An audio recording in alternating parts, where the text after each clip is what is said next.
Good morning, my dear students of 4th class. This is Vanisha, your teacher of English from Kalpana Chawla Vidyapeeth. How are you all?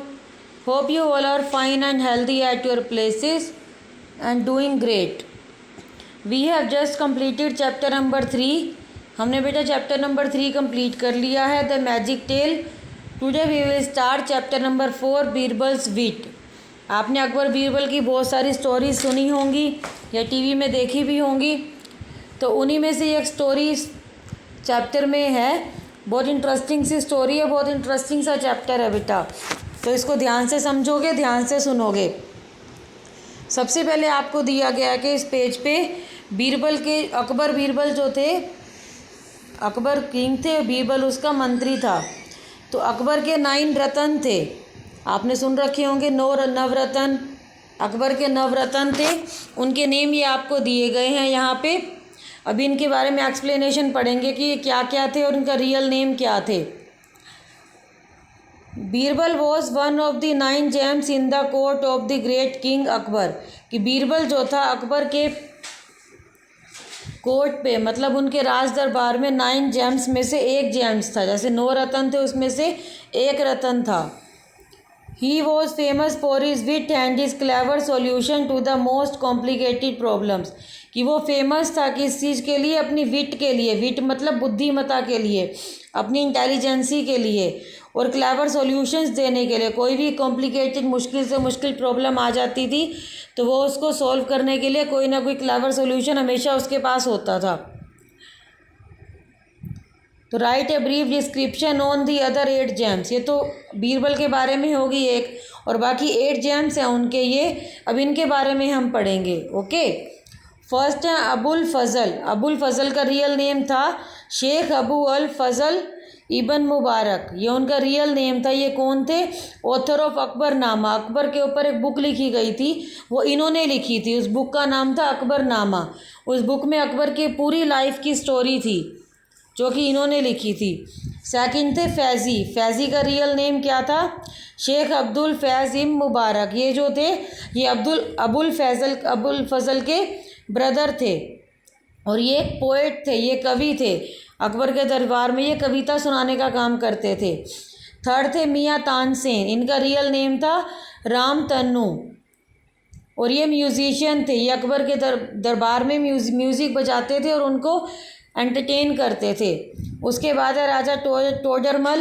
राजा टोडरमल जो थे, इनका real name भी यही था. ये अकबर के finance minister थे.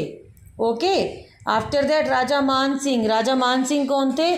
जनरल थे अकबर की आर्मी में. अकबर की जो आर्मी थी उसमें जनरल की पोस्ट पर थे ये. फ़कीर अज़ियुद्दीन. फ़कीर अज़ियुद्दीन कौन थे? सूफ़ी, मिस्टिक एंड एडवाइज़र. वो सूफ़ी गाने सुनाते थे अकबर को, और एडवाइज़र थे, मतलब अकबर को एडवाइस करते रहते थे धर्म के मामले में या किसी भी चीज़ के मामले में उनको एडवाइस देते रहते थे. मुल्ला दो piazza.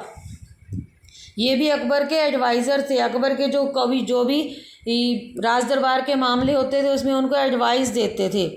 And the last one is Abdul Rahim Khane Khana. इनका नाम था. ये ट्रस्टेड गार्डियन और मेंटोर थे. गार्डियन मतलब इनके जैसे जिनके पेरेंट्स नहीं होते उनके और जो बंदे और पर्सन्स उनके लिए होते हैं ना, उनकी केयर करने के लिए, वो थे. और ये उनके मेंटोर थे, मतलब उनको सारी चीज़ सिखाते थे कि कैसे क्या किया जाना चाहिए, सब कुछ. मतलब अकबर को जितने भी ऑर्डर्स देते थे ये अकबर को समझाते थे. अब इसके बाद बेटे आपको दे रखा है find out more about Birbal and right his characters text in 50 words. कि बीरबल के बारे में हमने और भी लिखने हैं. तो he played the role of court jester. कि जो बीरबल था उसने अकबर के जो कोर्ट था उसमें जेस्टर का रोल प्ले किया था. His real name was Mahesh Das. इसका जो रियल नेम था वो महेश दास था. And he was a great singer. और वो ग्रेट सिंगर भी थे. और and he was master in Hindi, Persian and Sanskrit. और 3 लैंग्वेज में इनको मास्टरी थी, मतलब हिंदी, पर्सियन और संस्कृत. उस टाइम हिंदी और संस्कृत लैंग्वेज ज़्यादा चलती थी, और पर्सियन लैंग्वेज भी थी. इन तीनों लैंग्वेज का इनको सब कुछ आता था. तीनों लैंग्वेज में मास्टर थे ये तो हो गया बेटा इनके 8 रतन्स के बारे में. अब पढ़ते हैं इंटरेस्टिंग सी story. So listen carefully students. ध्यान से सुनोगे बेटा। One day in the court of king Akbar, एक दिन अकबर के कोर्ट में क्या हुआ था। किंग अकबर क्या कहते हैं, I have met many scholars in my life, कि मैं अपनी लाइफ में बहुत सारे स्कॉलर्स से मिला हूँ। स्कॉलर्स मतलब पंडितों से मिला हूँ, अच्छे पढ़े लिखे लोगों से मिला हूँ, लेकिन but I have not met any fools, लेकिन मैं कभी भी मूर्खों से नहीं मिला। My dear Birbal, I urge you to bring half a dozen fools to my court within 2 days, कि मैं तुम्हें रिक्वेस्ट करता हूँ, अर्ज का मतलब ऑर्डर देता हूँ कि तुम मेरे दरबार में, हाफ अ डज़न का मतलब डज़न होता है 12 थिंग्स, हाफ का मतलब उसका हाफ 6, तो तुम मेरे दरबार में 2 दिन के अंदर 6 मूर्खों को लेके आओगे, 6 फूल्स को लेके आओगे। अब वो जो बीरबल था वो क्या कहता है, बीरबल कहता है sure your majesty your wish is my command, कि पक्की बात है कि आपकी जो इच्छा है वो मेरे लिए ऑर्डर है, मैं इसको ज़रूर पूरा करूँगा। अब वो चल पड़ता है बीरबल ढूंढने के लिए। तो Birbal notices a man in a great hurry, he calls out to him. Birbal notice करते हैं कि एक आदमी बहुत जल्दी में भागता जा रहा है, ये देखो ये वाला आदमी है, जल्दी में भागता जा रहा है। अब बीरबल क्या कहता है, hey you gentleman why are you in a haste, कि वो जेंटलमैन को बोलता है उस आदमी को, ए आदमी तुम इतनी जल्दी में कहाँ जा रहे हो, इतनी जल्दबाजी में तुम कहाँ जा रहे हो। अब बीरबल जो था, Birbal goes out to market in search of 6 fools, इसके बाद ये था बेटा, बीरबल 6 फूल्स की तलाश में मार्केट में जाता है और वो देखता है कि वहाँ पे एक आदमी भागता जा रहा है। तो बीरबल उससे पूछता है कि तुम कहाँ पे भागते जा रहे हो इतनी जल्दबाजी में। अब इसके बाद है बेटा, ये ध्यान से देखोगे,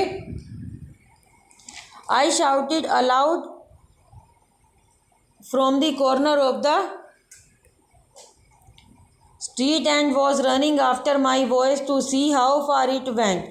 अब वो आदमी क्या कहते हैं कि मैंने स्ट्रीट के कॉर्नर से, मतलब गली के कोने से मैंने बहुत ज़्यादा तेज़ का शाउट किया था, मैं चिल्लाया था और अपनी आवाज़ के पीछे मैं भाग रहा था कि मेरी आवाज़ कितनी दूर तक जाती है।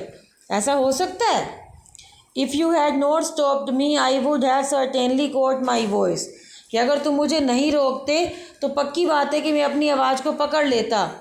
अब ये तो बेवकूफ़ी की बात थी ना, कोई अपनी आवाज़ को तो पकड़ ही नहीं सकता है। अब बीरबल खुश हो गया, Birbal is amused, he has found the first fool. अब बीरबल खुश हो गया कि मुझे तो पहला मूर्ख बड़ी जल्दी मिल गया।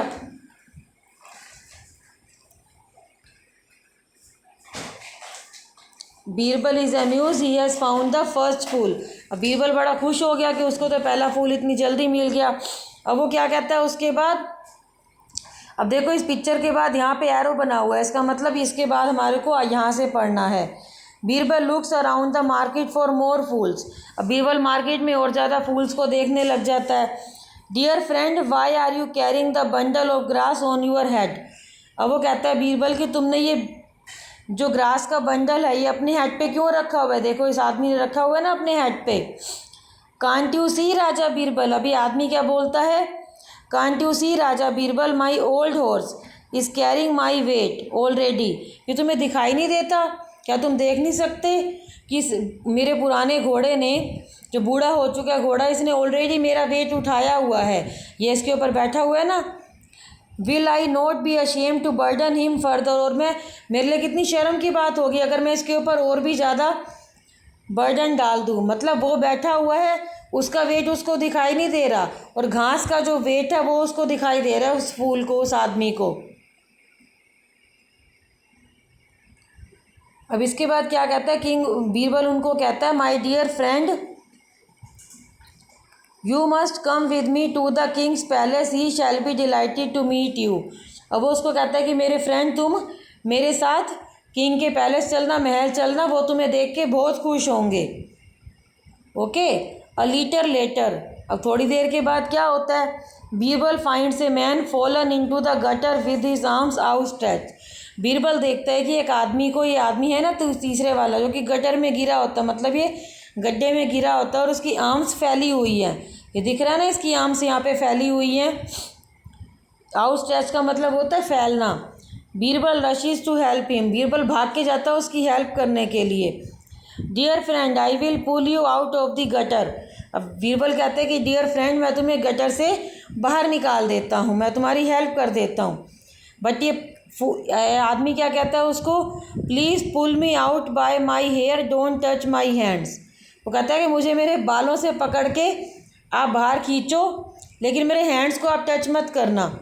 अब बीरबल कहते हैं, ये तो मन में सोचता है बीरबल कि अगर मैंने इसको बालों से खींच के बाहर निकाला तो इसको दर्द होगा, लेकिन ये फिर भी ऐसे कह रहे हैं कि मुझे मेरे बालों से खींच के बाहर निकालो बट मेरे हैंड्स को टच मत करना।